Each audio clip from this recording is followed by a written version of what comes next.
Welcome to the Marshall Pruett podcast, presented by Cooper Tires. In our Week in IndyCar episode, we're going to have our good friend Mike Hull up here shortly. Later this week, we're going to speak with Felix Rosenqvist, his new driver. We're going to include that in next week's show, just because of the late timing. Felix is actually busy moving houses right now.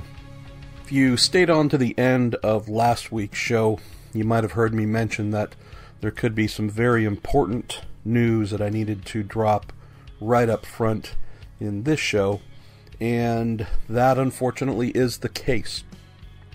Try to stick to the fun things here, the interesting things, questions and answers and guests and our passion for IndyCar, and that's going to have to take a little bit of a back seat for the rest of the year.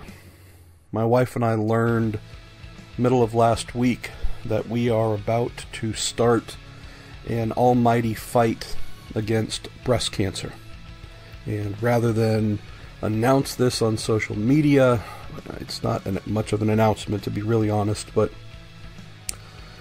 it could sound strange. Maybe it is strange, but I do think of you all who are listening like family, like an extended family, although many of us have never met. You all are incredibly supportive of what I do, this little podcast, which is my own. It's the only thing I do for myself in this sport. So, just wanted to share this up front here with you. That means timing on things could be off a little bit through the rest of the year. We usually try and post episodes Tuesday or Wednesday, even for what I do with Racer.com. They have been they've been just as awesome as I would expect when I let them know. Everybody from Mark Glendenning, Paul Fanner, Robin Miller, Lawrence Foster all said, hey, do whatever you need to do. Don't worry about us. We're here whenever you have the time, but we don't want you to preoccupy yourself with stories or this or that. Take care of your lady. Same thing with Road and Track. Same thing with a lot of close friends that I've let know. And so what this means is my travel for the year, my season has effectively come to an end. It means that flying out to Road Atlanta for Petit Le Mans, the season finale there, that won't be happening. Any other travel that was planned, that all was canceled immediately. And that's because this is just my wife and I. Some of you may know we don't have kids. We would like to have kids, but we don't have kids. We don't really have much in the way of family. Both my parents have been gone for a while. My wife's mother is still alive, but she's elderly and lives far away. It's two of us. When I get sick, she takes care of me, and when she gets sick, I take care of her. And with something as serious and as scary as breast cancer, I'm sure you can understand that my mind, which has already been wandering and somewhat hard to concentrate, my mind needs to be on her first and foremost, and so that's why podcasts could be coming a little bit later than expected. Hopefully not, but they might. Stories could be coming in at odd hours, or there might be days where somewhat uncharacteristically I don't file anything. It just means that I am trying to be the best husband possible and trying to shoulder as much of the workload as possible. So whether it's being a driver, going to whatever appointment, cooking, cleaning, doing whatever is needed. I told my wife as well, she is not going to spend a night alone until we are free and clear of this. So from a timeline standpoint, we expect to go in for surgery, I'm hoping the next 7 to 10 days. Don't have an exact number on that yet, but hoping to get in for surgery quickly. Then we're told to anticipate 6 to 8 weeks of, we're not sure whether it's going to be chemotherapy, radiation, both, one, we don't know. The surgery is going to drive that. But yeah, this is just one of those calls from the doctor that you don't want to get. It certainly rocked our world. And since I know that while I am not a public figure by any means, I do a lot of things on a daily basis, whether it's with words, holding a microphone and talking into it, with a video or a podcast or photos or whatever. I do know that I generate a lot of content that I hope you all enjoy through Racer, through Road and Track, or even my little independent podcast here. So just letting you all know first that there could be some delays or some odd timing while I take care of my lady and or just be on call to do whatever is needed. That is going to be my world and our world. I'll also mention that breast cancer is not something that is rare. It's something that I'm sure a lot of you have been affected by, or other forms of cancer. I've dealt with it once before in my life with my father, and saw what catching it late, how that affected things and how nasty and aggressive it was in taking him. We are very fortunate to have caught this early. That's 100% thanks to my wife being incredibly proactive about her health. She is incredibly strong. I married a Marine, which some of you know, and that wasn't by mistake. I am a big fan of exceptionally strong women. In this case, I am married to one. But, strength aside, having your mortality come into question with a single phone call from a doctor, and something that far too many people have lost, a wife, a sister, you name it, due to breast cancer or cancer in general. Tough times ahead. No tougher than what anyone else is going through or has gone through, but would just thank you in advance for understanding. Regular is going to be irregular for the next couple of months. We're hoping to have this cured, done, and to receive the all clear by the end of the year, so it can go into 2019 with free minds and free hearts and just breathing easy. But frankly, until we get to that point, I don't know what my daily routine is going to be like. So I do appreciate in advance your understanding that I'm going to have to work my work around my number one priority, and that is my lady, so we can get back to our normal life together. All right, that's the little update here. Like I said, this wasn't something I wanted to post on Twitter or Facebook or otherwise, because this, to me at least, is a little bit more personal, and that's how I think of these podcasts and how I think of your routine and very kind interactions with me. So we do actually have some IndyCar fun here to talk about with our pal Mike Hull and this new Swedish ace coming in. As I mentioned, later this week I'm going to connect with Felix directly, so we have some great Q&A there that's being spooled up, and we'll roll into next week's show. And what else? Oh, hey, Santino Ferrucci.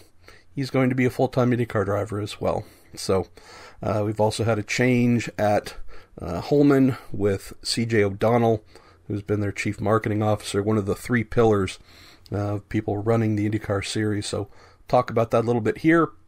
Felix coming in, Santino, and a whole bunch of other things driven by your questions with Mike Hull. And yeah, thanks for letting me share this with you. And don't really need thoughts. Thoughts don't do much, but if you have prayers to offer, our faith is something we will certainly be relying heavily upon, and any prayers you would want to share for my wife would be greatly appreciated. All right, let's get going. Week in IndyCar, Mike Hull, thanks to Cooper Tires. Let's rock and roll. Mr. Hull, we have some fun news courtesy of Chip Ganassi Racing. In the past few days, a certain kid from Sweden, I guess there is a Swedish hiring initiative within Chip Ganassi Racing, got a lot of great questions from folks wanting to know about young Felix Rosenqvist, how he has come into the team, what you guys saw in him, etc. So I will let our listeners be the ones to pose those questions. Also have some other news in Santino Ferrucci, who's about to be confirmed full-time at Dale Coyne Racing. CJ O'Donnell, one of the three pillars of IndyCar's leadership. He on the commercial side, the marketing side, he has announced he'll be leaving at the end of the year. We even had our man Squirrel, Alan McDonald, change teams. This will be his third team in 3 years, moving from the Ed Carpenter Racing program over to Rahal, Letterman, Lanigan. I tell you, Mike, for the quote off season, it's not a whole lot of off, man. There's a lot of on. Well, I think it's I don't know if it's good or bad for IndyCar racing, but I think it's news. And I'm not saying that in a negative way about any of those three things that you've mentioned. I think they're probably all positive. I can certainly say that the first one that you mentioned with Felix Rosenqvist coming to drive for our team, that's a positive, a very big positive thing for us. We did have some we had an on-track relationship with Felix for 2 test sessions at Mid-Ohio, and didn't really have a place for him after that. And he did do some Indy Lights racing, and then went and found his way overseas again from where he came. And I think that if you study young race drivers like Felix, with how they got to where they are, I think he represents quite clearly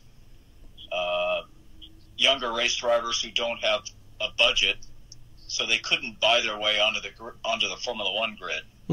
And a lot of them are in Formula E now, and they're being paid quite well to do that. Those that run at the front in Formula E should probably be driving for a frontline Formula One team. Yeah. But instead, half the grid in Formula One is now ride buyers. So it used to be that the second half or the second tier group in Formula One were drivers that raced a year or two and moved on to a proper Formula One team. So I think Felix, because of the way things are financially these days, wasn't able to do that. He's won everywhere he's been. So hopefully we can continue with that. You know, the couple items which, either because of their timing or maybe general lack of interest, weren't picked up too heavily in Q&A, let's cover those off. Then we'll get into my choice of question of last week, and we'll blast right into Q&A. C.J. O'Donnell, someone who, reading various comments over the past couple of years, I don't know if he was loved or not, or fully respected or not. I know that working with him and collaborating with him on a couple of stories over the years, definitely found him to be a very interesting guy. Definitely found him to be someone who was working with those inside his department, those who were, had big ideas, or some of the ideas that CJ had. Seems to be someone, when we look back on his time on top of IndyCar's marketing and commercial, or mostly marketing side, and there were definitely a lot of advancements. There was a lot of growth that took place on his watch. Were you able to see much of that or feel much of that from your specific role, Mike? Or is that something that maybe is a little too remote from your day-to-day operations to feel that impact? It is remote from what I do personally. But I think what CJ did quite well is he created a lot of stability in an area where there was a lot of instability. And he's a solid guy, and he works really, really hard at what he does. And I think I believe he did make a difference. I do too. I don't know that it's fair to compare him to anybody else. I wouldn't be surprised. I know that he did say that he was going to move back to the north and the northeast where he's originally from, and work as a marketing consultant, but I would not be surprised if he isn't contacted by IMSA or by NASCAR, because I think he's a solid guy, has a positive reputation, and he's made a difference in the transitionary role of NBC Sports going forward. And has a keen eye for creating opportunity in areas where we, as a group of people, we're not really living. So yeah, good guy. Disappointed that he's leaving. Yeah, I share your opinion on that. I also like the fact that he's a racer too, an actual racer. Yeah, he raced Formula Fords. I know that. But, he has an OEM background. I don't know whether people realize the fact that he was a career Ford guy. And when Mazda became part of that group, he was instrumental in getting Mazda back in the right direction. He worked for Ford for a long, long time. He was part of the Jaguar program for quite a while, and then worked on the Lincoln program for quite a while. So an OEM guy, so he understands partnership quite well. I think what will prove to be a long-standing compliment is whomever ends up filling that role. I think we are going to see that person challenged to maintain what had been started and to then improve upon it. Not saying it won't happen, just saying that there are some roles we know, Mike, where you step in and you look like a rock star because things are such a mess or in such a state of disrepair that almost anything you do is a vast improvement. I think whomever steps in to replace CJ is going to actually be a little bit challenged to come out looking like they're making great gains because things have been on the up in many, many regards. And yeah, so definitely was sad to hear that he will be leaving. I know that's not always the case. Sometimes we hear persons leaving or like, what took you so long? I would certainly not put him in that situation whatsoever. Another thing too, Mike, and looking at another item we might cover off is Alan McDonald. He was with the Schmidt-Peterson Motorsports team for a good while, left last off-season as the team did a fairly comprehensive shakeup. This year, spent the year working with both Ed Carpenter and Jordan King on the number 20 Ed Carpenter Racing Chevy. They were monsters at the Indy 500. We saw that for sure.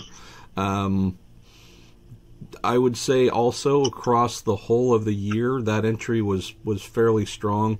You never know exactly why someone would want to leave after 1 year with a team, but I would say in the new role that he has been offered at Rahal Letterman Lanigan to step in as the senior development engineer, sounds to me like this might be a really nice progression for Alan from being, on top of a timing stand for year number 25 or whatever it is.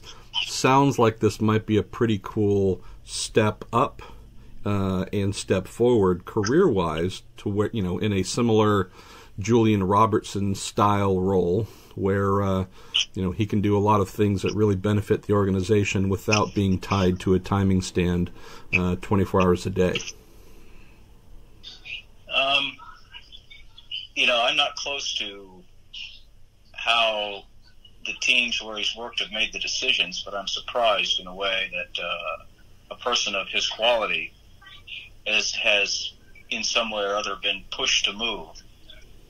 Because I would think you would want to push to retain talent like that. Rahal, Ray's team now these days is working really, really hard to create a quality environment for people to where they would want to work and want to stay. Their engineering department there is pretty stout. Oh yeah.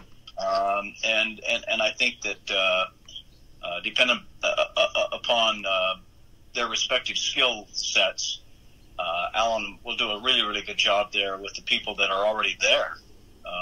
And that team now has a lot of depth, and they have two terrific race drivers there. So I think it's great. I'm glad that Alan's back in the Honda fold. It helps all of us in a way for somebody of that quality to be on a team like that. So I wish him the best. I also think that coming off a year where nobody was satisfied at RLL. I know that Graham finished 8th in the championship, but that was actually down a couple positions from where he's been in recent years. And I know Takuma Wana race was the only race winner there, but still was 12th in the championship, which is good for him, but a little bit of a step back from where he was with Andretti last year. I know that they, as an organization, were looking for ways, how do we get back to where we want to be? And when you hear that they've, we started hearing this late last week that Alan was moving over there. Once I heard that, I was like, okay, that fits. That fits where that program wants to go, wants to get back to. And Alan's the type of guy not just skill-wise, Mike, but also demeanor, right? This is someone who brings warmth as well, just someone that I can see really bring a lot of value in so many areas to that program. So I think we're going to look back and say, all right, that was definitely one thing that they used to their benefit to get back to a stronger position. Well, before we jump into Q&A, let's grab my favorite question from last week. Our friends at TorontoMotorsports.com send along a T-shirt to whomever I choose each week. A little bit of a backlog. I need to get the last couple of names over there for Derek Koska and TorontoMotorsports.com folks to do this. I'm going to pick Kevin Kemp from last week. He said, I don't buy that Alonso hasn't made up his mind yet. How long does it take to prepare an entry like one Alonso would expect? Et cetera, et cetera. And I love that question, Kev, because, yeah, I'm with you. So send me a little DM here on Facebook and give me your T-shirt size and an address, and we'll get a T-shirt off to you courtesy of TorontoMotorsports.com. Yeah, Kevin, we're finding out how long it's going to take. That's right. Well, we need to start the rumors as well of the Ganassi, McLaren, Alonso. Now that would be quite fun. Dixon, Alonso, Rosenqvist. That'd almost be unfair, Mike. That would almost. Well, yeah, we've all aged since we thought he was going to be announced. Yes. Well, here's another piece of absurdity. Dale Coyne Racing has both of its drivers announced before Fernando Alonso has decided what he wants to do next year. We are truly living in strange times, my friend. All right. Well, again, we've got a lot of great questions for you, Mike. First one we'll go to on Twitter from Carlos Villalobos, and thank you, Carlos, for always sending in some fun stuff here. Carlos asks, are there advantages to dealing with just one agent for both drivers? And he's referring to Stefan Johansson, who represents both Scott Dixon and his young countryman Felix. Are there any advantages there, or is it a disadvantage because you actually have to talk to Stefan more now? Horrible guy. I think it's a coincidence. Quality agents are hard to come by, frankly. There's quite a few agents out there, but ones like Stefan are few and far between, because he manages drivers from a driver's perspective. He looks at the makeup of the team. He doesn't look at the makeup of the contract, the salary side of it first. That's the last thing that he looks at.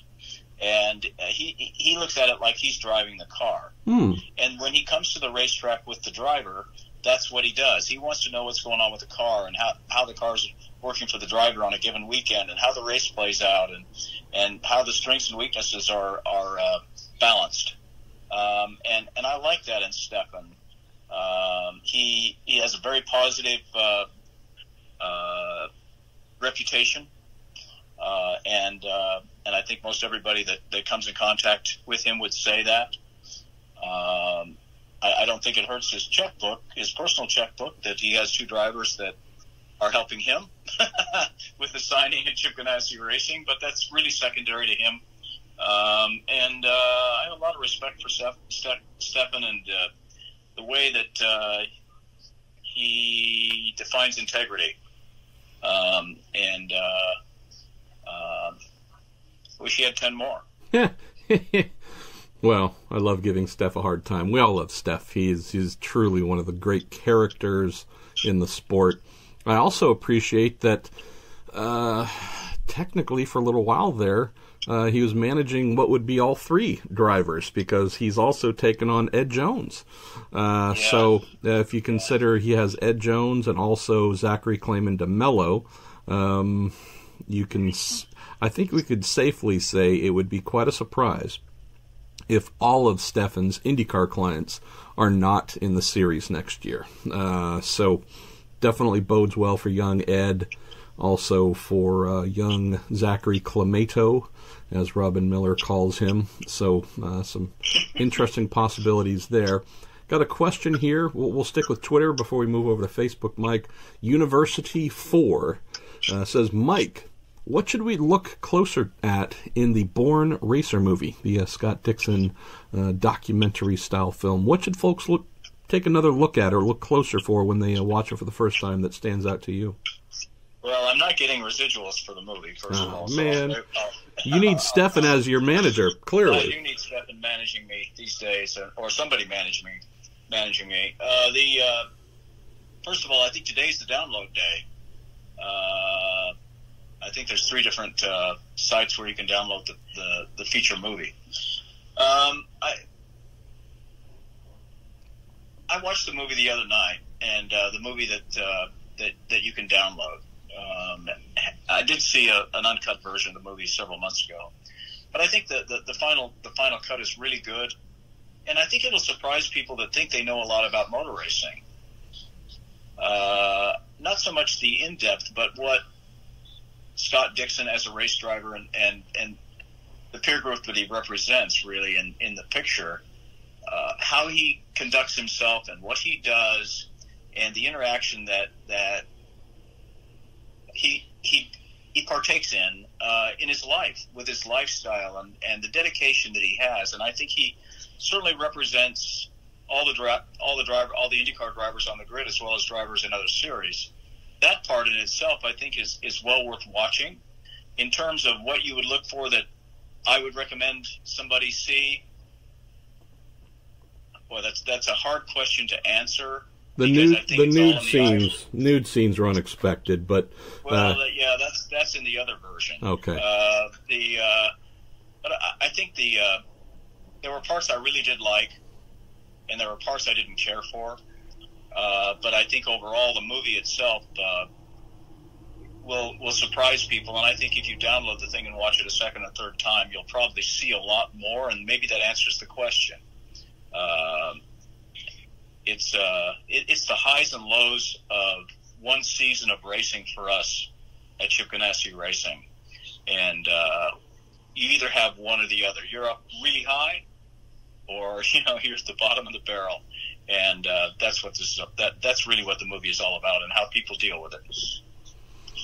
Let's see. Here's a fun one from John Miller, and I can add in a little bit here. A little tongue-in-cheek, says, Mike, given all the love for the movie Driven, have you ever had any drivers hum on the radio or even request a song played on the radio in the car? Have not. So you're saying that was all made up and Driven? I have a hard time believing that, Mike. Come on now. Are you saying...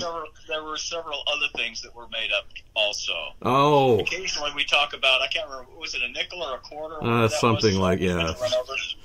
Occasionally we talk about, we tell Dixon that, he's got to run over the quarter. So,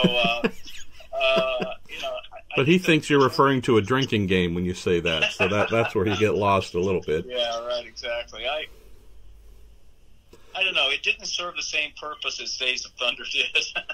At least that was pure dumb candy that you could enjoy. Driven trying to pass itself off as vaguely authentic. I think that's where they went wrong. The Driven thing was interesting. We were part of the filming of that movie, not all of it, because they did a lot of it away from the racetrack. But one great thing that did happen, I don't know if I've said this to you before, Marshall, or not, it was at Toronto. They filmed at Toronto, and I was there. Yeah. And they set up They set up 2 pit boxes at pit in, and they had their extras running around so they could film them while there were cars going by. And both our cars, it was Vassar and Montoya left the pit lane for the install lap on Friday morning for the first practice session, and I don't know why they did it. Vassar was leading Juan, and he just pulled right into the pit boxes at pit in by mistake. Stopped, looked up and saw, hey, that's not my guys, lit the tires and took off, and Montoya did the same and followed him. So when the 90-minute practice session was over, the executive producer came over to us and he said, oh, man, thank you so much for doing that. That was so terrific. You guys just bend over backwards to help us. So, so we had some fun with it for sure. I can tell you that Estelle Warren was really nice in person, but she hated motor racing. Oh, nice. But just sit next to her for a while in the timing stand. That was fun. And I don't know, we enjoy doing it, but we really enjoy, for us, racing. So it's kind of a secondary thing. Yeah, well, I can mention this, and I think I've mentioned this before, John. One of the drivers you and I both love, Mike, Joey Hand, years before he came to you guys as a driver, I was running him at the 25 Hours of Thunder Hill in a factory BMW effort that I put together for them. Joey was a factory driver, so he came as part of the deal, which was great. And Joey being a Sacramento native and Thunder Hill being somewhat nearby, I don't know if he was just feeling comfy being at home, but I think it was Saturday night. It might have been Sunday morning, 2, 3 a.m., whatever it was. You know, it's brutally cold outside, dark as can be. Everyone's bored, trying to stay awake. And all of a sudden, we just start hearing singing over our headsets.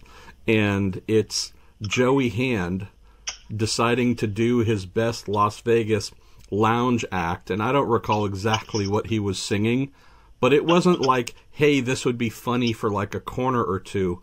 I'm talking about singing like an entire song. So he just keyed the mic open, and I think he was suffering from the same boredom, and just started singing to us. And I, on top of already having a deep love for Joey Hand as a human being, because he's such an excellent guy, I was also blown away, Mike, by the demonstration of how someone could be lapping hard, pushing hard, navigating 70 other cars, while keying the mic open with one hand on the steering wheel the entire time for a lap or two, nailing all of his apexes, braking, turning, dodging traffic, and singing. It just spoke to the amount of talent, but also available processing that he has, that, you know, it's hard enough to drive a race car at full speed. To do that while singing songs, I just thought it was brilliant. I thought it was the best thing ever. And unfortunately, we haven't had a chance to work with Joey again, but maybe he's come up with a few other songs for us to enjoy. Let's see. Let's go to Barry Lee. And you've gotten this question a couple times before, Mike, but I figure if folks keep asking it, then it keeps coming up. Barry says, why is it Penske and Ganassi don't have Indy Lights teams? I'm not a fan of Andretti, but have to respect them for their efforts in the development series. And then also says, love what you do for us fans. I can throw in quickly, Barry, that while Chip Ganassi Racing does not field an Indy Lights team today, they did back in the day, back in the ARS American Racing Series days, the original Indy Lights series. So there was a Ganassi entry a long time ago, so it's not as if the team has never been involved, just they aren't involved right now. And I can also add in quickly, since you can't speak for Penske, I can only speak for your team, Mike. I do know that Tim Cindric has been fairly forthright in saying they don't even look at the young drivers while they're in Indy Lights, or really care too much in their first couple of years when they come into IndyCar. They only want the drivers that they feel are ready to win championships at the time they're ready to win championships, not 3 or 4 years from now. This hot shoe coming out of Lights could be a title winner. Joseph Newgarden being a perfect example, Barry, of someone who we all thought was special. Penske wasn't interested in finding out if. They wanted to see when, and when he was, they went and grabbed him. So that is a culture thing for Penske. What about on the Ganassi side, though, Mike? I think we're very similar. We have run, as you said, when Chip was a co-owner with Patrick Racing, they ran an ARS team, and I think Johnny O'Connell was the driver. Yep. And then we ran an Indy Lights team for a brief period of time. But from that experience, decided along the lines of what Tim has said, that we're better off to concentrate. Maybe we're not good multitaskers, I don't know. But we just decided to concentrate on our day job. And there's a lot of young talent that drives race cars globally. And I personally think, and I've said this publicly, I think Joseph Newgarden is a good example of it. He set the world on fire in junior Formula cars, both here and in Europe. Yep. And was lucky enough to be supported by Ed Carpenter for quite a long time. And because of that, he gained the experience that he needed to drive for Mr. Penske's team, and was in a position at that point in time to get the job done. But I think that it takes a driver 3 years in an IndyCar to truly be in a position that Joseph's in. And I think we saw that with Rossi this year. I think it takes 3 years of driving an IndyCar before you really see the fruits of your labor.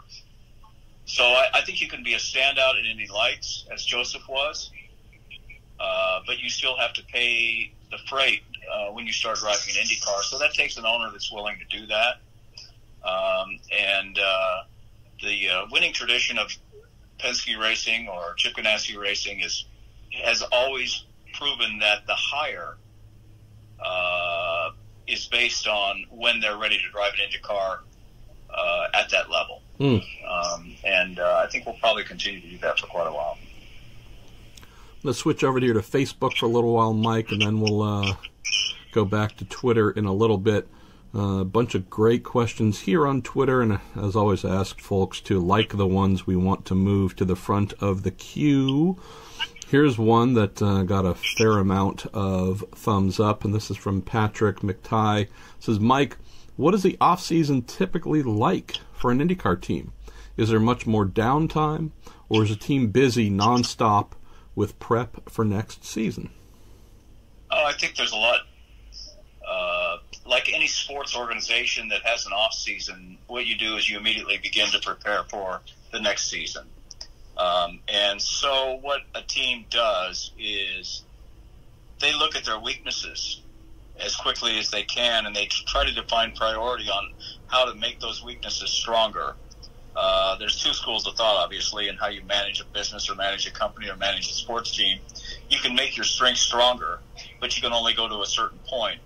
When everybody starts next year, if they haven't worked in the off season to improve themselves, when everybody else does, you'll be starting at a further position back than where you finished. So we've already had pretty comprehensive meetings in the building with all the different groups of people as to what we need to work on in what's called the off season. And that's things that you would do in the building or things that you would do with artificial testing and try to prepare for the minimalistic 3 team tests that we have before the season starts. And plus, and the bonus is 2 open test days, so 5 days. So we'll work pretty hard to be ready for those 5 days on track and get ready to race. But we got a massive Excel spreadsheet with a lot of things on it. And the priority is rolled toward the most important first. I can speak from experience that it's also a time where projects are either off-late and picked up or just scheduled to happen. Things where during the season there are often many things you'd like to do, but you just raced on Sunday, the trucks got home at noon on Monday, and they have to be back out the door by noon on Wednesday to make the race the following weekend. You're not exactly able to build a new pit cart or timing stand or whatever else. There's a lot of things that just get pushed to, okay, we want to get this done, but it's not such a priority that we have to stop everything and do it now. So you have a lot of projects, a lot of improvements. If you have a team that is, say, switching manufacturers, there could be a lot of building of things that you need, support pieces, support equipment that would be different from one manufacturer to the next. Last year we went through bodywork changes, right? So we went from just something as simple, Mike, as here are the bodywork stands. that were designed to fit the manufacturer aero kits. And now with a universal kit, well, you could lay them on top, but the actual connection points of locking the bodywork in through the fasteners onto the stand, those don't fit. So we need to cut the old tabs off and fit the new ones to make the new bodywork fall in there properly. Just lots of little things like that, plus cleaning. A lot of things get cleaned and torn down and stripped down and redone if necessary. It's not only the racing side trying to prepare, trying to get ready for the tests that Mike mentioned, but you also seemingly have an endless amount of things you can do to clean, to inspect, to improve, to modify. I was always amazed, Mike, at how on rare occasion you'd find yourself Friday at 2 o'clock and say, I could probably get out of here early because there's not a whole lot else I can think of right now that needs to get done. It seems like there's almost always something else you can think of to do.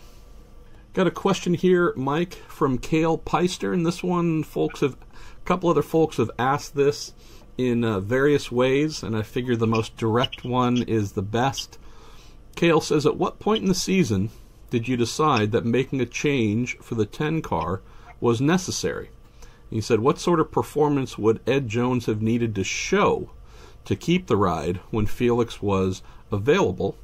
And he also asks, would you have considered a third car for Ed if performance was better or some other metric you were looking for was better? I mean, that's a hard question to answer. And yeah, we've been asked that question from all different angles by people that want the question to be meaningful and people that just want to be mean. Both. I don't want to say that in relationship to this question. Sure.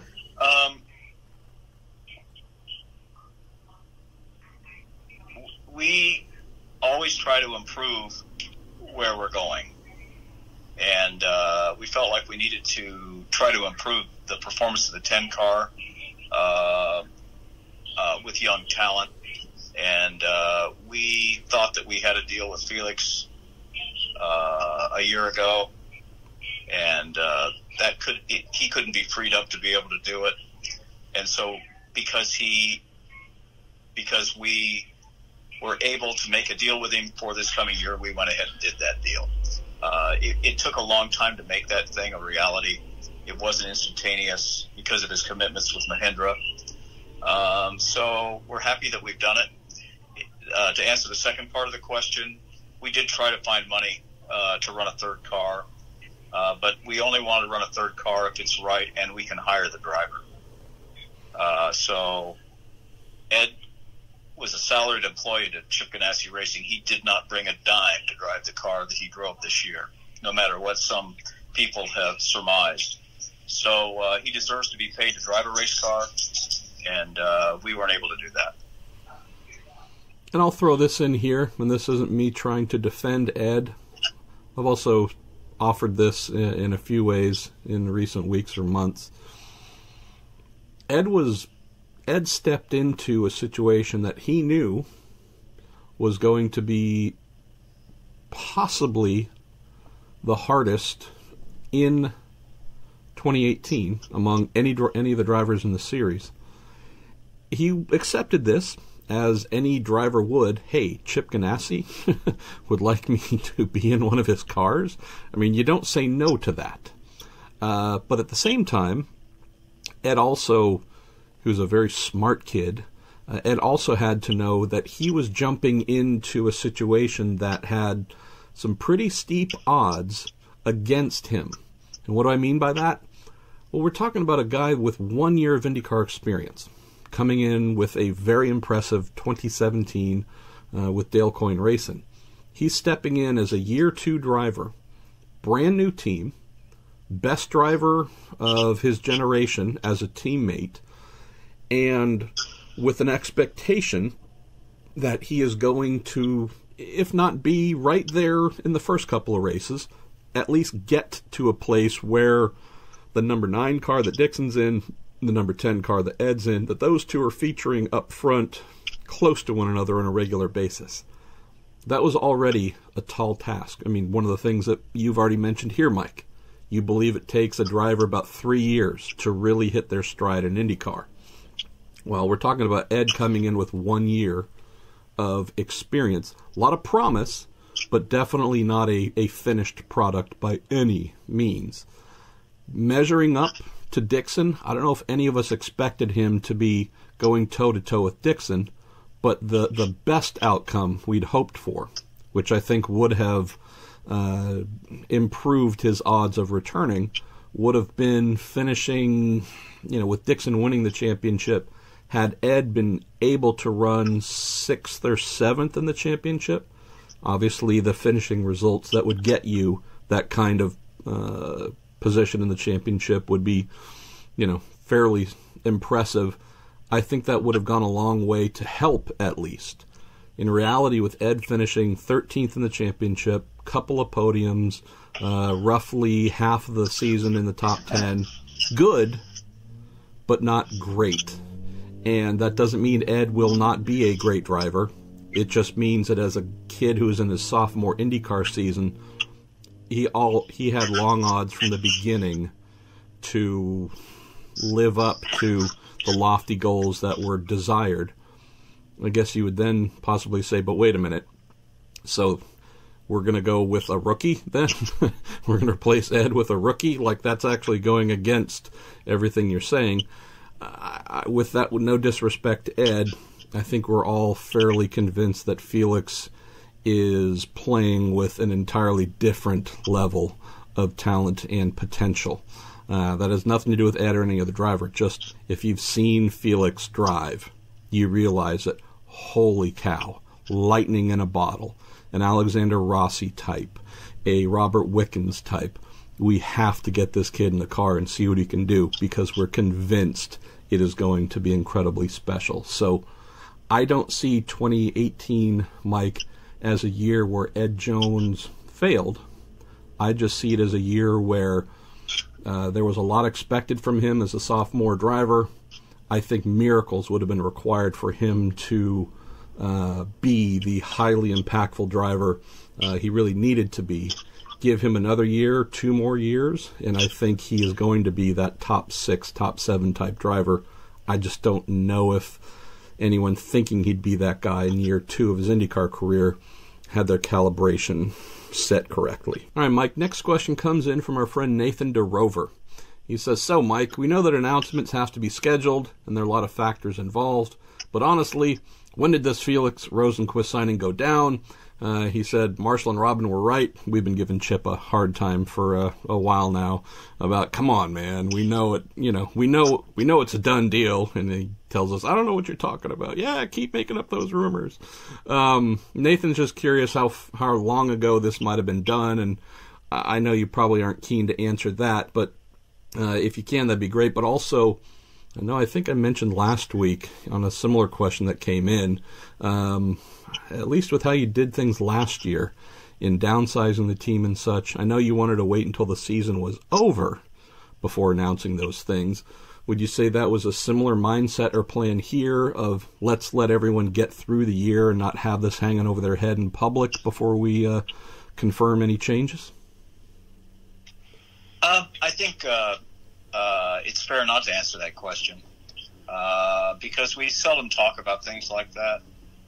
We only talk about the result, and that means that we talk about the fact that we've signed a quality driver to drive in the 10 car, and that's Felix Rosenqvist.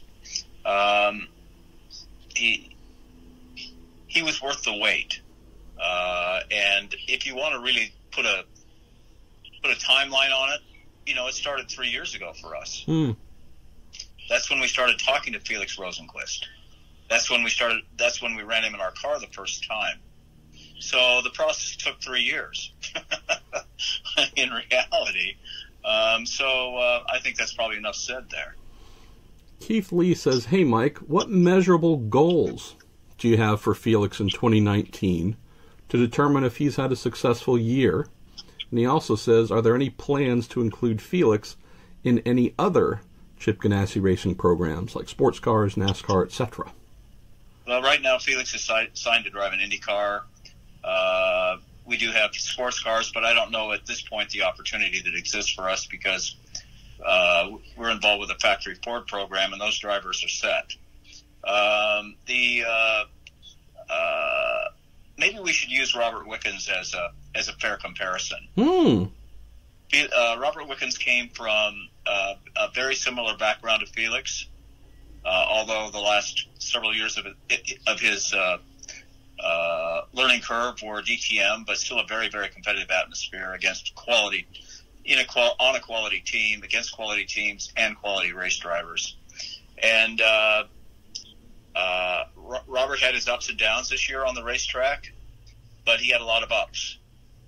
And I think a driver and the rookie status that comes in, if that driver can do what Robert Wickens did in his first full year, he's going to make mistakes. He's going to hit other people. He's going to hit the fence. He's going to do things. But if you do it when you're going fast, I think that's okay because that's the learning curve. The learning curve is only enhanced by the fact that you run fast and finish the race. Wickens almost won the very first race he was in at St. Petersburg. Yeah. Did a heck of a job there. Woke people up to the fact that there is young talent available that have honed their skills in places other than the ladder system in the United States. So I think maybe if you did that, if you were able to do that and you were able to get the job done for an entire year, then maybe a year from today we should have this conversation. I figure with the 3 Indy Lights wins that Felix has as well, and all the sports car experience, and all the junior open wheel, and the mid-tier open wheel, I'll end up writing about this here shortly, but I look at Felix in very much the same way as you've mentioned, in that same light as Wickens, and also Pato O'Ward, who went off and spent all of 2017 just racking up hours and hours and hours of experience in sports cars. And on his young driver timeline, he went away at the end of 2016. Lots of potential, not very refined. He came back at the end of 2017 for what we saw this season in Indy Lights as a completely different driver. Holy cow. I could not have predicted, the kid that went away to IMSA, I could not have predicted the monster that we got back and then just mopped the floor with everybody in Indy Lights this year. And it's because he gained so much maturity and experience doing other things that when he's come back here and then seeing the kid qualify 5th for his first IndyCar race, etc., clear that all that time away doing other things logged so many miles. It just made a huge difference. And I completely agree with Felix. Yeah, it might not be IndyCar, might not be F1. Do not discount how much experience this kid has logged that's going to help him not look like an IndyCar rookie more often than not. He will at times, as you said, but I don't expect to see him do as much stumbling as most rookies go through until they get fully ready. And Keith also asks me, which is kind of fun. Thanks for this one, Keith. Keith says, Marshall, what's your prediction for this weekend's big fight? Are you going with the Irish or the Russian? Also, have you ever considered doing some media for MMA? And he's referring to the big UFC fight, 229 this weekend. Khabib, Nurmagomedov, and Conor McGregor. And yeah, I would love to see Conor lose. I think Khabib will be the one to invite him to that first loss. And as for media and MMA, I mean, I'm a huge fan of it, but it'd probably be the same thing if an MMA journal came over to cover IndyCar. Not that they wouldn't be able to, but I've invested my life in this, so it is something that I know a lot about. I'd just be playing in someone else's field, more of a fan than a proper member of the media covering anything over there, Keith. Let's see. Let's go to Adam Smith. He says, for Mike, what adjustments and changes do you and the team have to make for driver changes like this? I guess, is there a list you could offer, Mike, or at least a mental checklist of, okay, we are going to have to peel names off of the cars. We're going to have to do seats and pedal fitments and, locker spaces. And just curious if you can share with Adam and our listeners, what are some of the actual physical things that a team does when they make a change from one driver to the next? You touched on some of them. The driver has to drive the car. Okay, that's a good one. So the driver needs to fit. So that requires building seats, which we actually do in-house. And you mentioned the pedals. So the fitment of the driver in the car is really, really important. The steering wheel is a big deal now. With all the controls that are on the wheel, and personalizing that steering wheel takes a little time to be able to do that. I don't know that we've found that these days that any steering wheel is interchangeable from driver to driver. So that's a bit of a job, a bit of a chore. The driver spends an awful lot of time with the people on the floor, understanding how they work and how he or she will work with them. And also then spends a lot of time in the engineering office with in our case, the entire group of engineers, not necessarily just the assigned engineer for that particular car or engineers assigned to that car. Understanding the jargon that goes on, how we reference things, what we call things, what we think is important. And then these days we're fortunate enough to be part of using the Honda simulator. So we spend quite a bit of time with the driver, in this case a new driver, with the simulator before, in this case, Felix drives the car for the first time. So all of those things combined, and you have to change name tags here and there, and uniforms, and make sure the helmet fits, just the basic things, a radio harness, the right radio harness, the right intercom harness in the radio, the right supplies for that particular driver's helmet are really, really important. You want to have those on hand. All the things that it takes just to make it a successful day. The very first day we go test, we don't want to find out halfway through the day that we weren't prepared for that particular driver in the right way. So Felix is coming to the building soon. He's still racing this year. So we're going to be wedged in between some of those races that he is still doing. And he plans to move to Indianapolis after the first of the year, which will help everybody. So he'll be in the building probably as much as Dixon is. And I think that goes a long way to ensuring the fact that the communication works, and it's not hard, and it isn't the first time when we go to the racetrack the first time. So it's building that relationship. It's really the big part of it. Let me ask a few other things on this topic, and I'll admit that I don't know the answers to these because it's been a while since I've worked for an IndyCar team. At least in modern practice, Mike, do you go as far as, with Dixon, for example, and now I guess Felix, dietary desires when you're on the road? I ask that because I see, if you guys are out testing here in Sonoma for lunch, there's always a couple of big old pallets of, frickin' In-N-Out burger that's brought in for lunch. So I don't know if you just serve that up and let the drivers pick at it, or if you try and customize their dietary needs. Do you look to give Felix, whether it's a book or an iPad or something with recent data and videos to look at for him to start building his database before he's in the car? Just curious about what are some of the other add-on items you either look to do to care for them or educate them. Well, I guess you could consider that to be in some people's minds instructional video when you have data-driven information to review.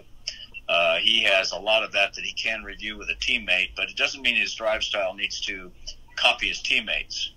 But at least he has that as a reference point at the start.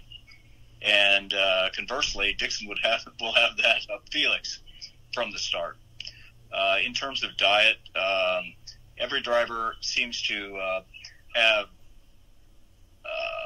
nutritional needs, just like the rest of us do, for that matter. And they're no different. So depending on the workout program they're on and the balance of protein and carb for them and what they think is important, we work on that with them.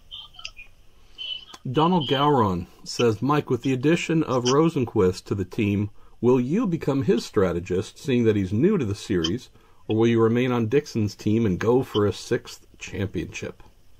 Well, I've been with Scott for a long time. We haven't really talked about it, to be honest about it. Most likely I'll stay with Scott. I've been with Scott for 16 years now. We'll just see if we can win another one. You guys have been together longer than he and the lovely Emma. That's mildly scary. Oh, my God. Yeah. I hadn't thought about it that way. And I don't even want to discuss that. He has what I consider, though, to be probably one of the best race strategists on the face of the planet on the 10-car stand, and that's Chip Ganassi. Yeah. And I was on that stand I was on the stand with Chip when I first started at Chip Ganassi Racing, and I owe a lot of the success that I've had to how Chip thinks about a race.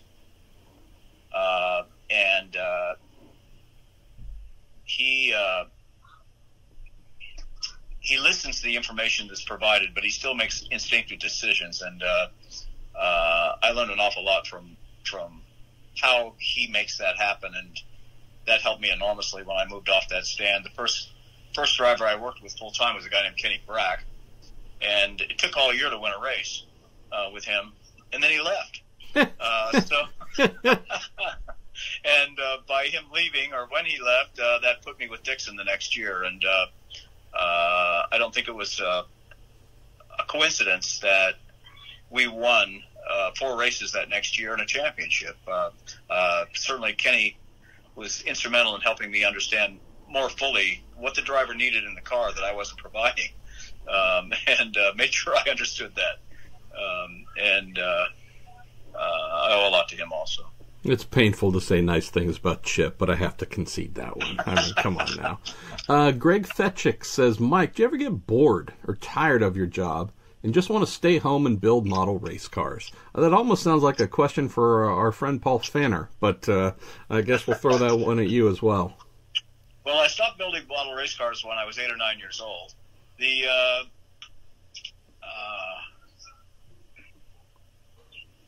During the week, frankly, there's some of the things that we do these days that are not my favorite things.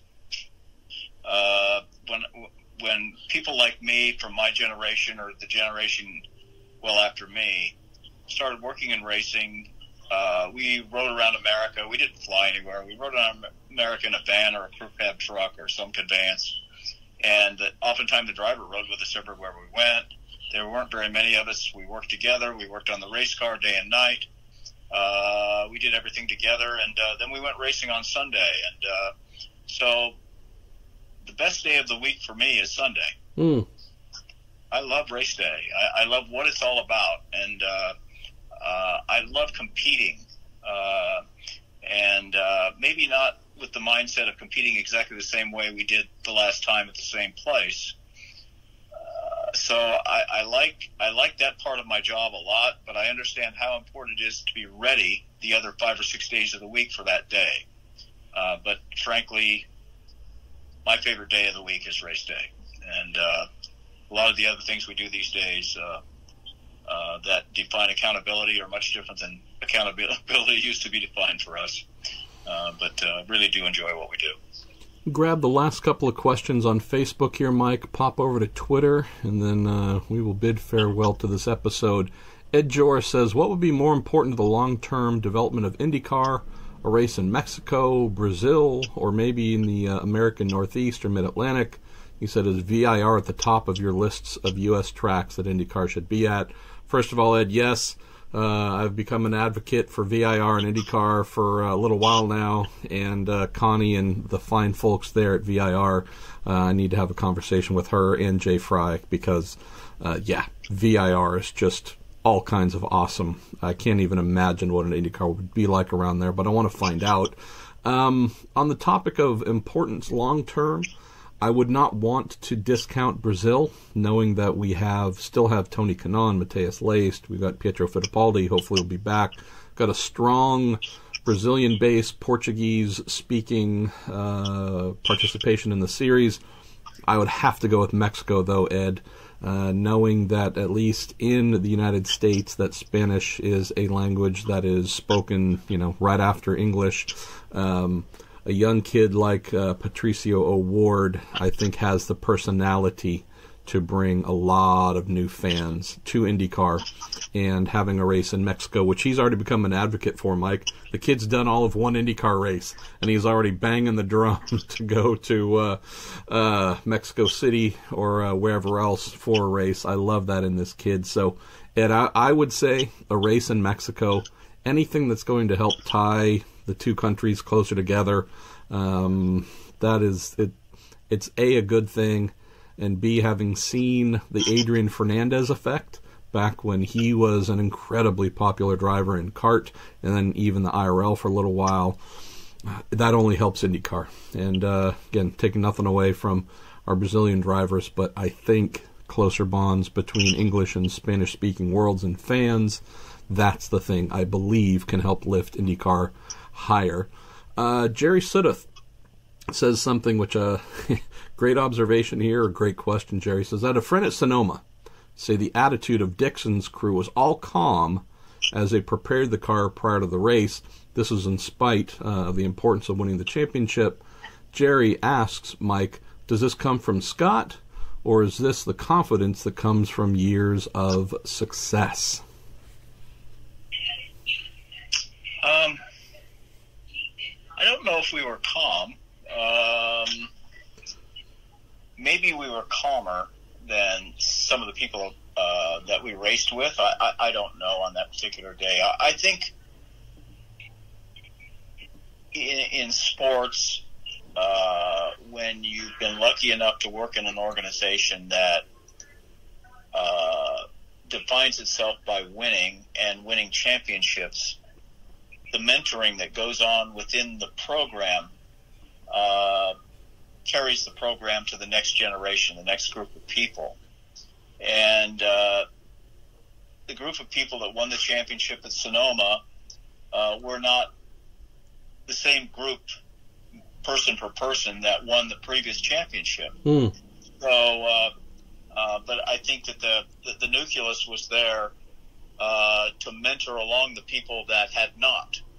And so what happens is on a, let's say, just Sunday or even the weekend, day-to-day on the weekend, it's knowing where to be, what to do, what to eat, when to be ready, what to look out for.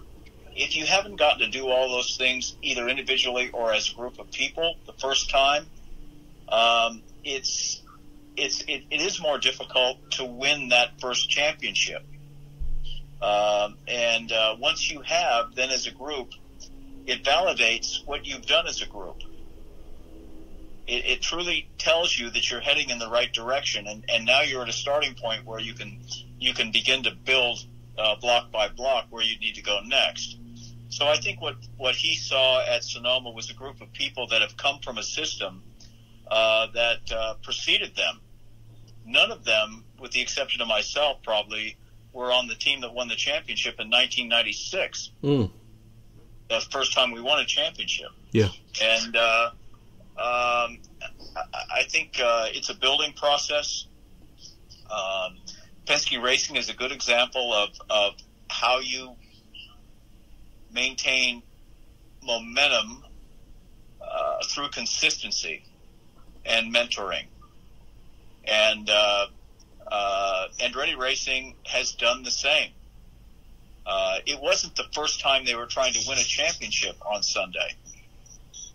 They'd also won championships before. So I think that championships are about the volume of work that you do over a period of time, and that's how you're measured. Winning a race validates what you do on a given day. And there's a subtle difference between the two.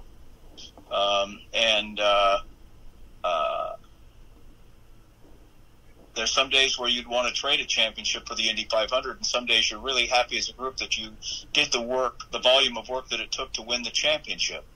So I think it's a great observation, but I think what people see or saw there was the culmination of the experience of winning together as a group. I'll just throw this in quickly, Jerry, and it's because I love little things like this, Mike. I just live for. So my pal Robin Miller and I are standing at the top of pit lane pre-race, getting close to the start. So our backs were to turn one. We're looking up pit lane, got Dixon's car and Hunter Ray's car and everybody, big crowd, etc. And to our left, the trucks carrying the drivers, because all the drivers climb on, I think, 2 apiece per truck and go for a lap around the track and wave to all the fans before the start. And so the trucks are driving in to our left and parking, and drivers are hopping off wherever. Robin and I are just talking about whatever. And felt someone just tap me on the shoulders walking by, and it was Dix. And so apparently he'd hopped out, I guess, back a little ways, just walking by, just kind of tapped me on the shoulder. And again, Robin and I were huddled up pretty close. Tapped me on the shoulder, said, "Hey, guys." And just kept walking. And, "Hey, Dix, have good, go kick some ass, whatever." Again, it's small and meaningless, Mike. But Robin and I both looked at each other and said, they don't stand a chance. Because, right? And that's because you look at some of the other drivers who are there, and they've got this 1,000-yard stare. You can see the pressure, and all this stuff is just going through their minds. All Dixie had to do was walk 2 feet to the right and, weave through some other people. We would have never seen him, would have never have known, would have never even registered. But here's a guy who's just walking along, about to go out and try and win his 5th championship, sees two buddies, and just takes a quick moment to just like, "Hey, guys." Like, we're like, oh, yeah, he's feeling the stress. Oh, yeah, he's melting under the pressure here. No, the exact opposite. Winning that was difficult. And I think even Scott would tell you how difficult that day was to get to the end. Those 85 laps seemed to me on that particular day to be longer than a NASCAR race. Oh, I know. And again, it's not as if, like you said, it's not as if it wasn't easy. It's just was he sweating and crying? No, not at all. Not at all. No, it was tough. It was tough. And just trying to cover what Alexander Rossi and his team did all day long was not easy either. So we had a really fast car that day, and probably the best car that we had all year at a natural terrain road track, which is good when you're trying to win a championship. But in a way, it's not that great, because you're sitting there, and so was Scott in the car, thinking, do I try to win this race, or do we try to cover Rossi? And so you have to rein in very carefully, and it kind of goes to the question you asked a few minutes ago, or the person on Facebook asked. You have to look at the big picture when you race cars, and realize how you got there and how you're going to get to the end. And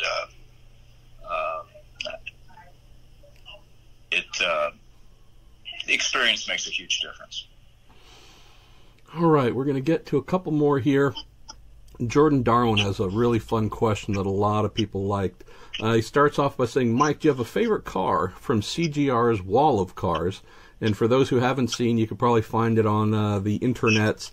The Chip Ganassi team has an amazing display of former Indy cars on its wall. He says, "Mike, I believe that Roger Penske has Team Penske take all their Indy 500 and championship winning cars, tear them down, check all the parts, then put all the original parts they can back on the car, finally put the winning setup on the car that helped them win those races." Says, "What happens to the cars at CGR that are significant, and what's the criteria for the wall of cars in your shop?" He says, "It's epic. I'm hoping to see it for myself one day." It is an epic collection. There's no question about that. I think we have I don't know how many cars are in that collection now, maybe probably between over 40 cars.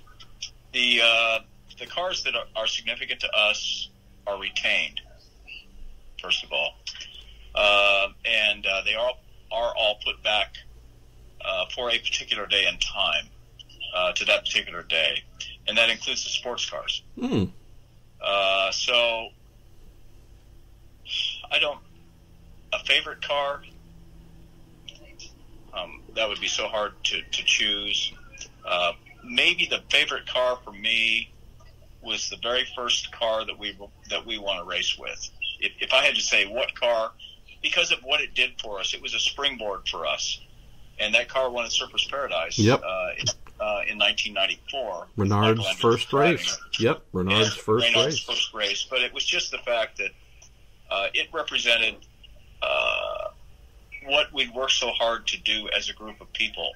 And it kind of references back to that question that we had a few minutes ago.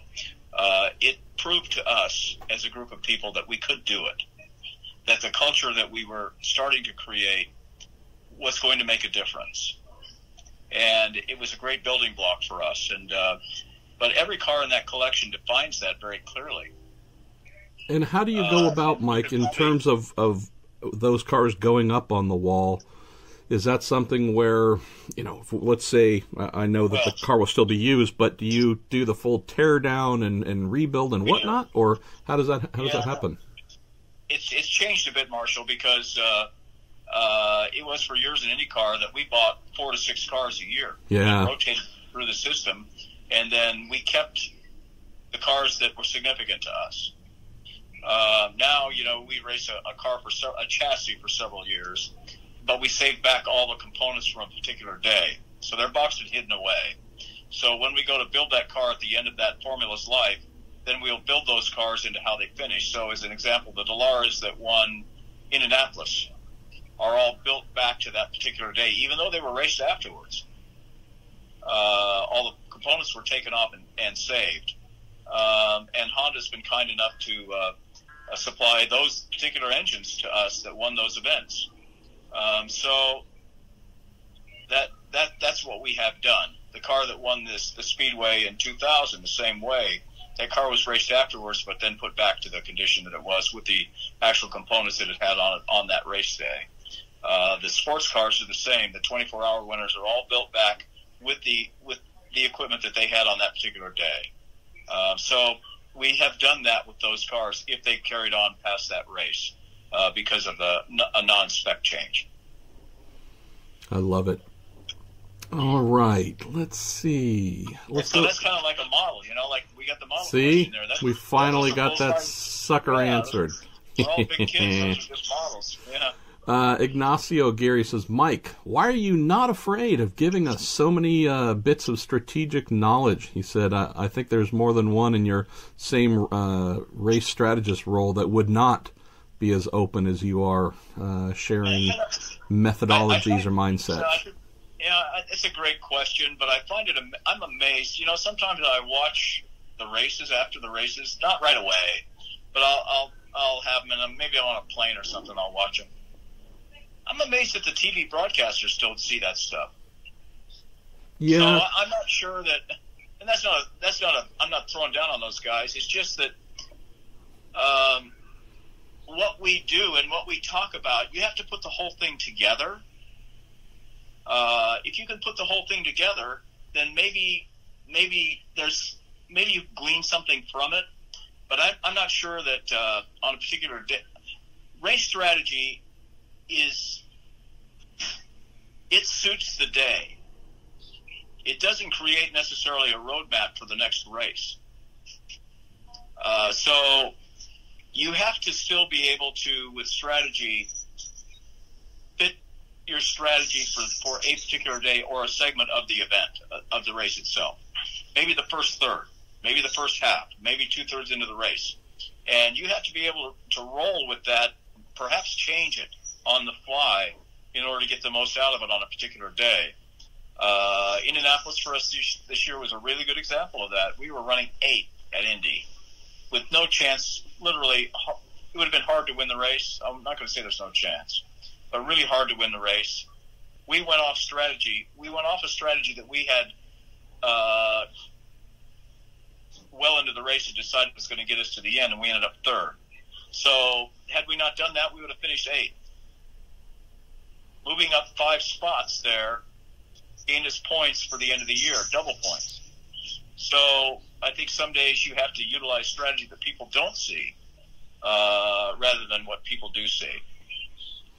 There's a couple other things to throw in here as well, Mike. There's not much I can think of that would be considered new in terms of race strategy ploys. Aha, we've come up with some secret that no one else has ever contemplated, and that's how we're going to win today. For the most part, I think of race strategy like a football game with the plays that are drafted up and called. All the other teams have watched film.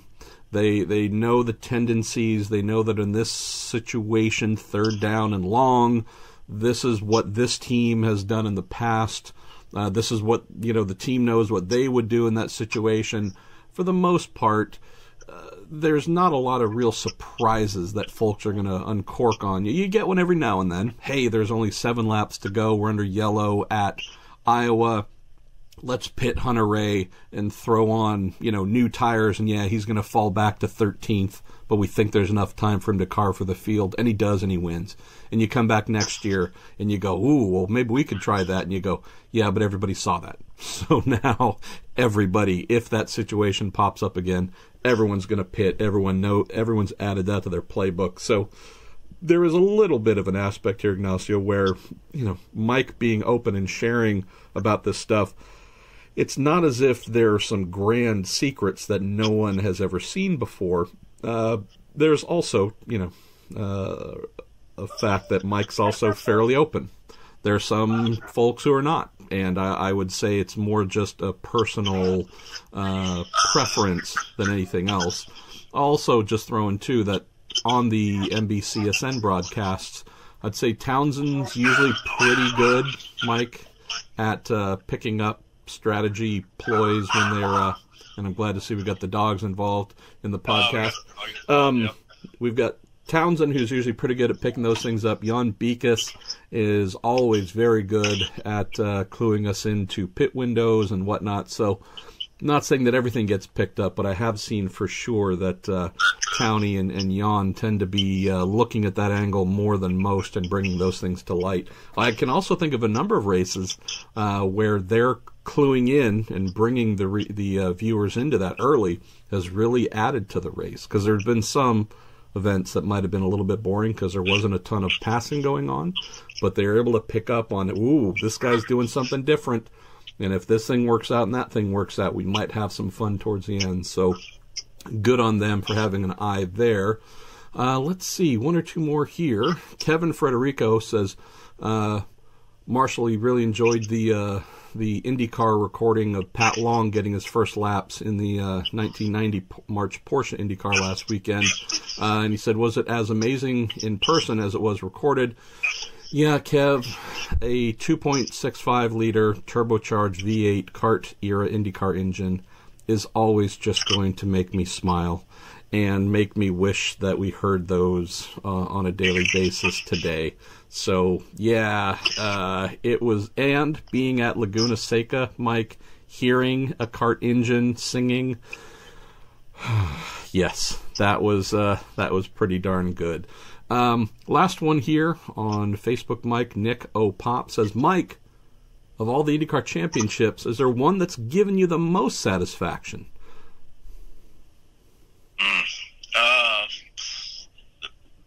Well, the next one. How did I know you were going to say that? That would be a Bill Belichick answer.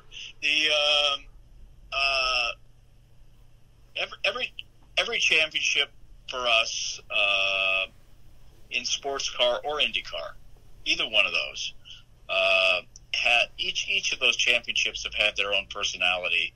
They've had their own ups and downs, and they've had their own.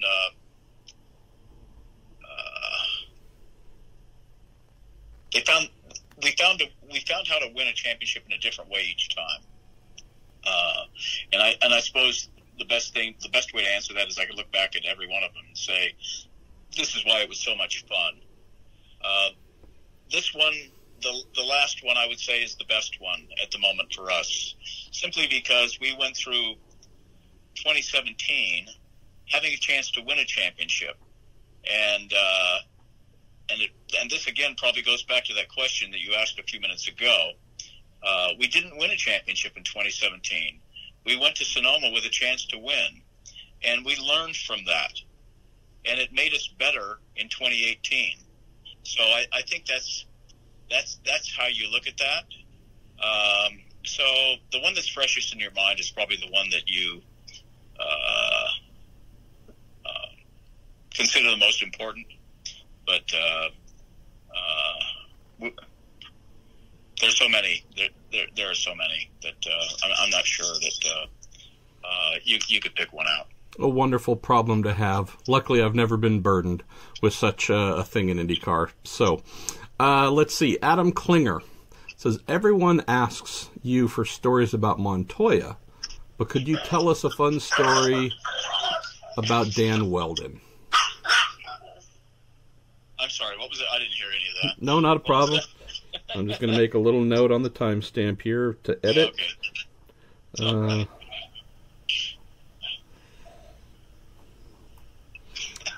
Adam Klinger, Mike, says, everyone asks you for stories about crazy Juan Montoya, but could you tell us a fun story instead about Dan Weldon? Oh, my God. Well, I know Dan was such a terrific person, as everybody knows. I mean, he could light a room up, or he could make the darkest room the brightest. He was such a fantastic person. I've told a couple stories about Dan. One I haven't told is that Dan is such a competitive person anyway. And the very first test that he was supposed to do for us, the second test he was going to do for us was at Sebring. And he and I had a bit of a contest going on the fastest way to get from St. Pete to Sebring. You've offered that advice on which route for me to take, by the way. I do have the winning roadways. And we would timestamp at Starbucks the time that we would leave to verify the time that we would arrive at Sebring. So we were meant to start testing at Sebring at 9 a.m., whatever. It was in the winter time. And it was Dan and Scott. And no Dan. Calling his mobile number, he's not answering. No Dan. So maybe 15, 20 minutes after 10, he rolls in. And he had gotten pulled over on Highway 62, I think it was, right across from the Hardy County Correctional Facility. Yes, I know where that is, yes. And was detained by a sheriff for a good portion of an hour, and somehow or other managed to talk his way out of it, and got to the racetrack and had a written warning. So he wanted the timestamp on the warning to be deducted from the Starbucks receipt, because he said that wasn't fair. So with Dan, every day it was something new, something different. I'm hoping you didn't let him subtract that time. No, we did not. Good. Definitely did not. But really a terrific guy, and I don't know. It was fun to be with him. Yeah. Well, I miss a little fart. Carlos Villalobos has another question. He says, were the March Porsche tires that Pat Long shook down this weekend sticker Goodyears? Carlos, they were.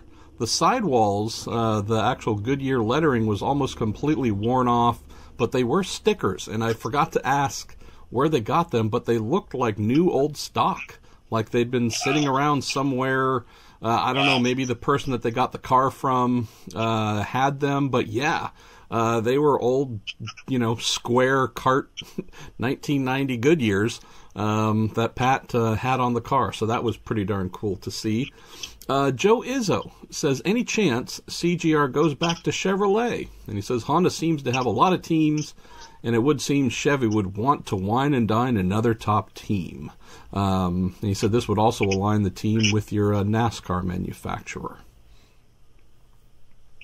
They're both great partners, and we have a great relationship with Chevrolet presently with the NASCAR program. And we had a great relationship with Chevrolet with our IndyCar program.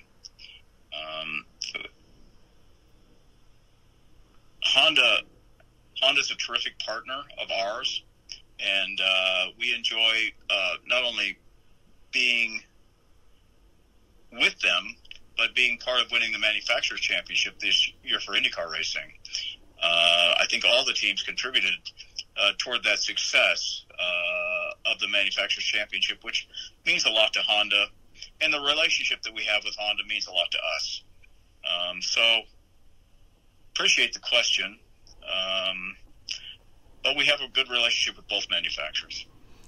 And it's not often, it has happened, obviously, but it's not often where you win a championship with a manufacturer and then switch to another one the following year.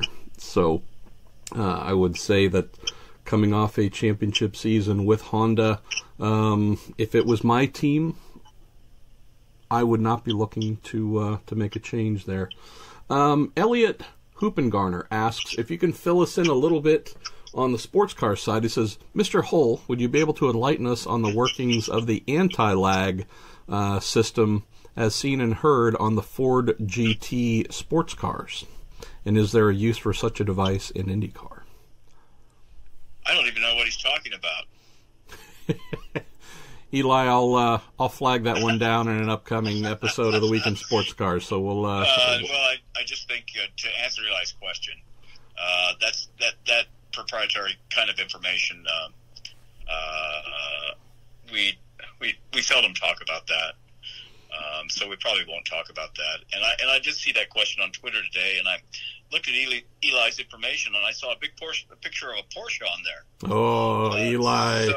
So Eli, maybe you're asking a question for a competitive advantage.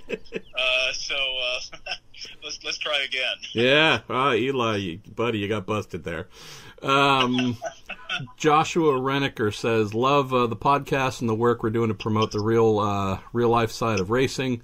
Says, Mike, has there been a moment in your career where you've seen a driver perform such that you yearned to work with them, past and present included? That's an interesting one. So I would assume we're talking about someone who hasn't been inside your team, but just someone in the past maybe you've looked at and said, boy, I'd love to have that guy, or love just be able to spend a day working with him. I'm sure people have looked at some of the drivers that we've had and said that. Yeah. Because we've had some really terrific race drivers. When I was young and started work on Indy cars, there was a guy named Rick Mears that was driving Indy cars. Who? And I always thought, boy, if there would be someday I could work on that guy's race car, I would love to do it. It never happened, but it would have been fantastic to have worked on his car. And I don't want to single him out, but I just thought that he reminds me a lot of how Scott Dixon handles himself now these days, having been around Scott. Very low key, very much part of the team. Didn't let ego ever get in the way of ego or success get in the way of the next effort that he wanted to display. And still to this day, he lives his life that way. So the on and off track for me is really, really important for athletes in general, let alone racing drivers. So I have a lot of respect for him, and if I would have ever had that opportunity, I think I would have jumped at it. All of us would. I just, out of randomness, came to mind that I had the good fortune to work with Davy Jones for one day in a GT car. And he was a hero of mine forever, but just being able to work with him as an engineer for the day And the best drivers make engineers' lives so easy, because instead of having to really get creative, you have an ace like Davy Jones who says, really need 2 more sweeps of low-speed compression. And you add 2 sweeps of low-speed compression to the right front or to the wherever, and the car goes faster. And he comes in and says, maybe we need to go down 100 pounds on the rear springs. And you go down 100 pounds, and the car's faster. And I've said this for many years, the best day for a race car engineer is when you are effectively the person at the McDonald's drive-through window. And your driver tells you, I would like a number 1 with cheese and a Diet Pepsi. And you basically just take the order, you hand them back what they've asked for, and it's complete satisfaction.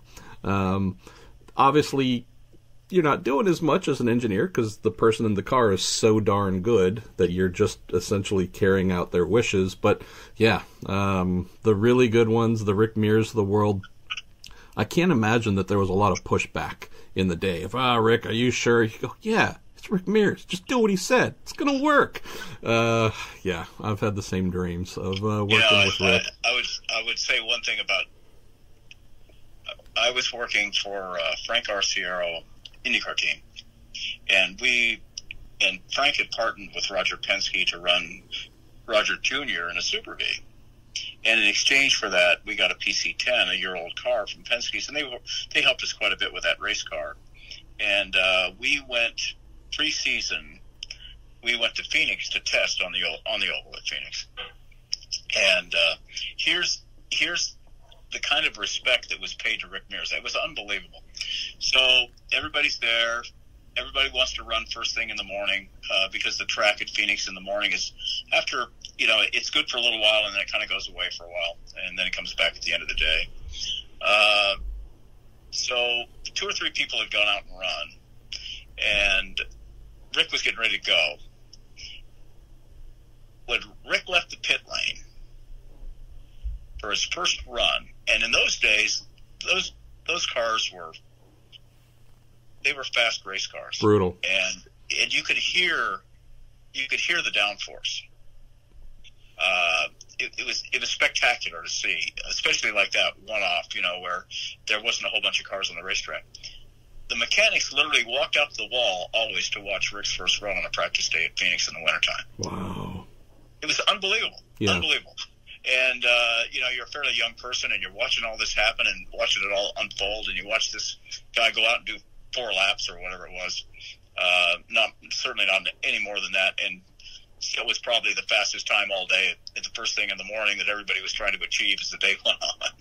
And it was really, really fun to watch. And everybody had such a high degree of respect for what he did in a race car. It was a great time to see IndyCar racing. Having watched Rick, Rick's IndyCar career came to an end before I had made it into IndyCar, but I was there for the last, 7 years, maybe 6-7 years, seeing a lot of it just while working for, Indy Lights teams, Atlantic teams, whatever, support teams where we were on the schedule as one of the warm-up acts. And yeah, just being around Rick, being able to watch him up close in those instances, yeah, just pure hero worship. All right, couple final questions, Mike, and then we are all clear.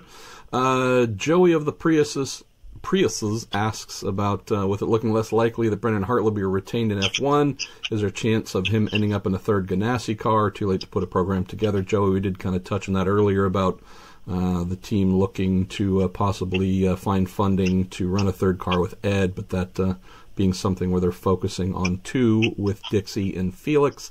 Nate Falkowitz, great question here, and I think an opportunity for us to mention Scott Harner and Barry Wanzer. This is a question for Mike.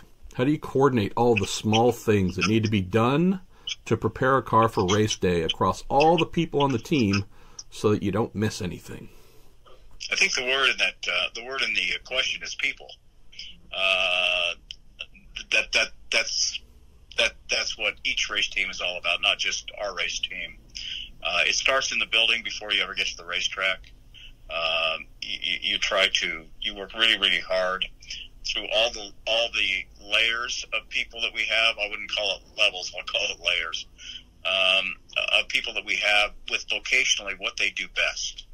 And then it's a total reliance upon each other to get through an actual physical work list, checklist of all the items that will make a difference for us on a given race day, whether it's Saturday night or Sunday, either one. And then a total reliance that everybody has done their job, and they're prepared for the unusual as well as the usual. It's a big task. There's no question about that. Let's see. Scott Cooper, great question here. On road courses, we always hear about shocks, springs, and dampers. Shocks and dampers, by the way, Scott, are the same things. But what's the most critical adjustment for an oval like Indy? Well, you will hear most engineers, hopefully all the really good engineers, telling you that aerodynamics is the number one area to perfect around Indianapolis, since it is a large aerodrome effectively.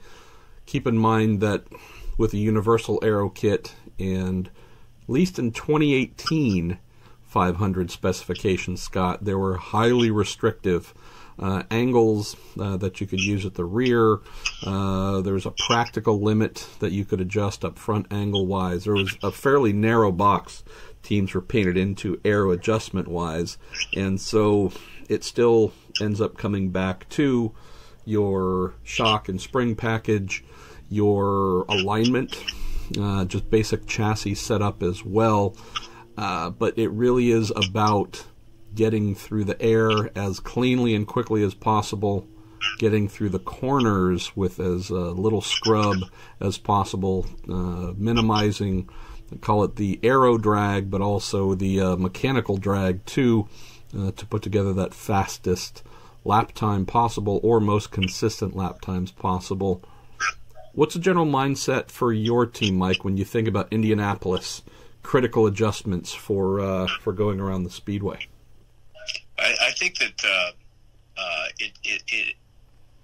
the dampers and the springs, in combination with the mechanical advantage that's created by the suspension, are equally important to the aero side of the car, because you have to balance both. The nature of Indianapolis is that, yes, it's fast. It's really a lot faster than anywhere else where you race for a given lap. But the car has to read the road for a given number of laps in sequence at a high rate of speed. And so that means that the tire contact patch is really, really important. The way that the weight transfers is really important. And then you marry up the aero to that. When you make an aero change, oftentimes you're going to have to make a mechanical change. Otherwise, you're going to lose mechanical advantage. So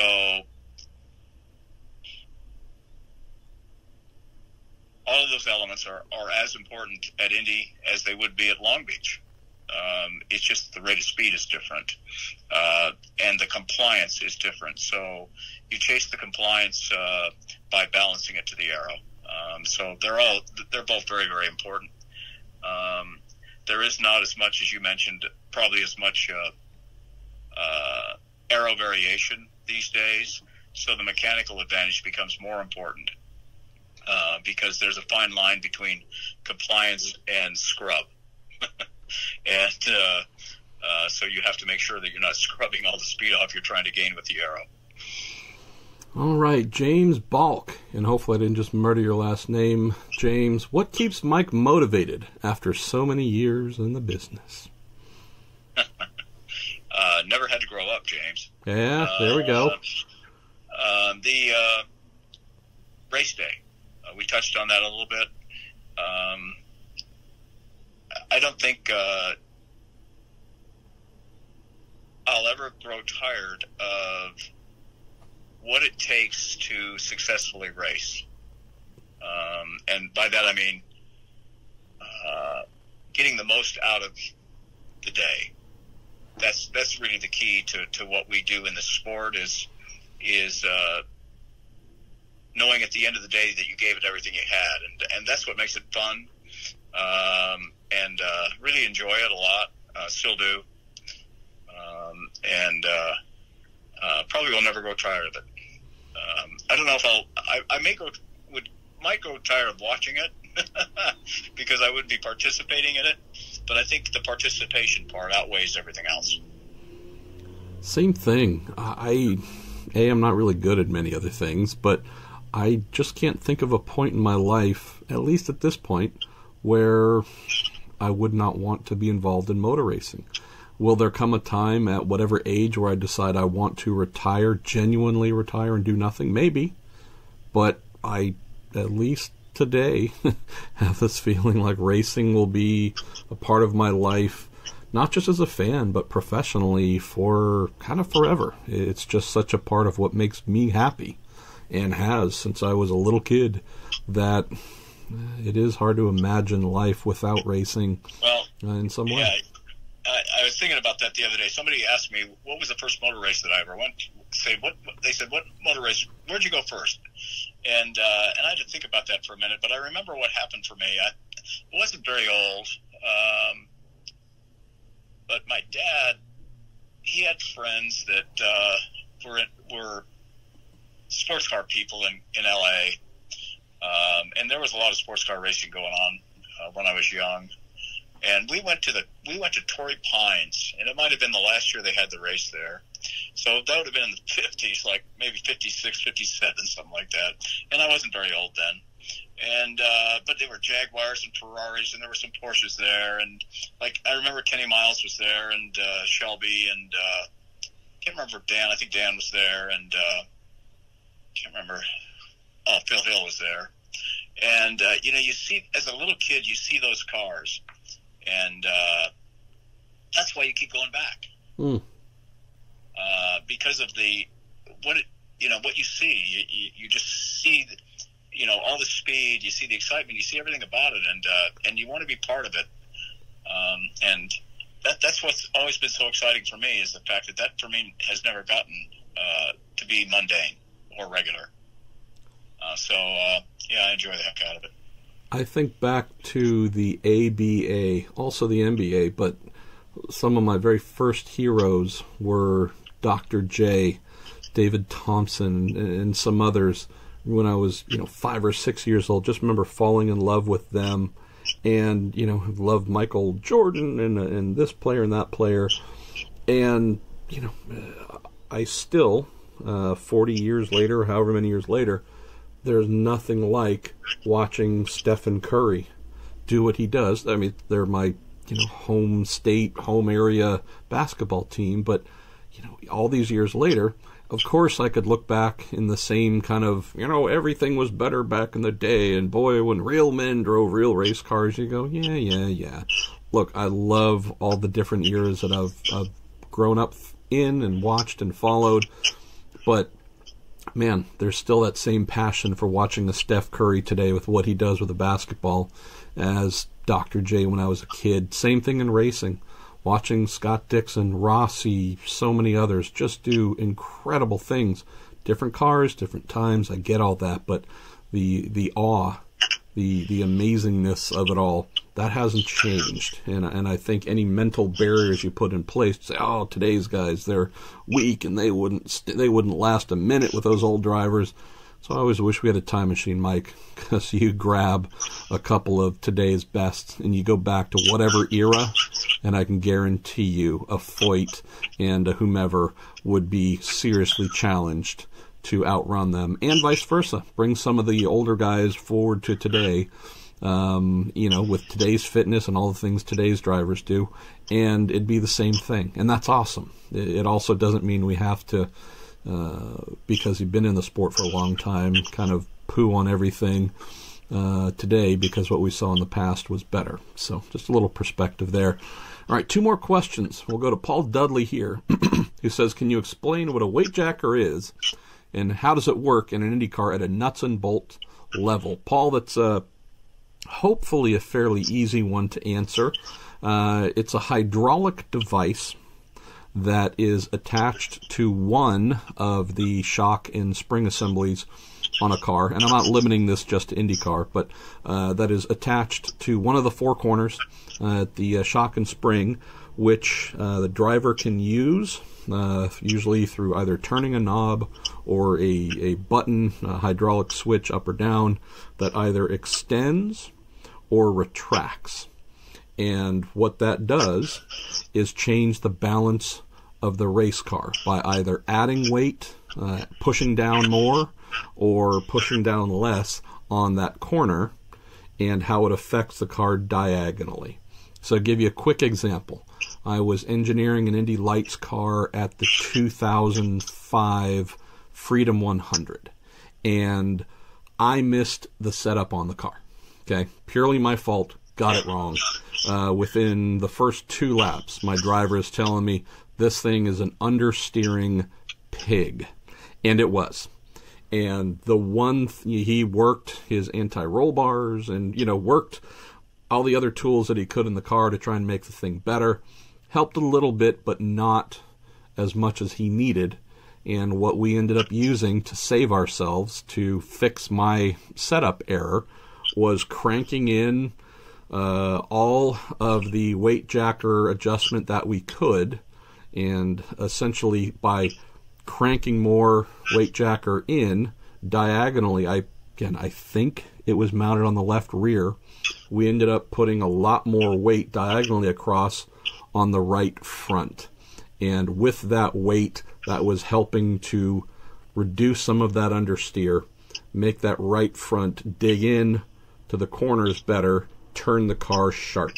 So strictly due to this weight jacker, we almost maxed the thing out, which that's a sign that you've gotten things fairly wrong. But through that weight jacker, we were able to, in the car, in the race, while it was happening, adjust the balance of the car to go from something that was an understeering pig to something that was at least not as bad. I think we finished 9th, which, again, hey, you got a top 10. I think there were like 12 or 13 cars, whatever. There weren't a ton, but just an example of it's effectively a balance tuning tool in the car on one of the corners that you can use to either send weight across diagonally or reduce weight based on whatever handling condition the driver is experiencing. So I hope that's a nuts and bolt level. If not, send me another note and I will give it a better try. Last question here, Mike, comes in from the Cincy Buckeye. He says, at this point, shouldn't the show just be called Pruett and Hull? I don't know how many times we've done this, Mike. It has to be 15, maybe 20. I don't know. I wouldn't know. Well, I'm waiting for my first check. Yeah, well, so am I. So as soon as I get one, I'll give you a slice of that. Well, the problem here is folks apparently like you because they send in a lot of questions and ask for me to have you back on. So it's become about a once a month routine. And then when you guys go and announce someone like Felix Rosenqvist, who we've been just dreaming to get in the series in one of your cars, well, makes it even easier to ask you back here. So thanks as always, my friend, for taking time, and hopefully the dog's doing well, and all okay. Yeah. We'll look forward to having Felix on here towards the end of the week. I'm still trying to figure out if I'm just going to drop that into next week's show or if I'll just do a little standalone thing with Felix, but really looking forward to what the next year is going to look like, because I think although the kid's a rookie, I think Dixie's going to get that wingman he's been needing more often than not. And I also think before too long, Dixon's going to be looking over his shoulder as his at someone who is his number 1 or number 2 rival, because this kid is not coming to IndyCar to be Scott Dixon's number 2. He's coming to IndyCar to become a champion. Well, that's good. We appreciate that. And the series needs talented talented drivers. There's no question about that. It has a lot, and it needs more than it has. So, you can win a race from any place on the grid, and that's because of the talent that's on the grid, and it's really, really expanded itself. Alrighty, sir. Well, thank you for your time, Mike, and thank you all for listening to The Week in IndyCar on the Marshall Pruett Podcast, presented by Cooper Tires, and we will speak to you next week.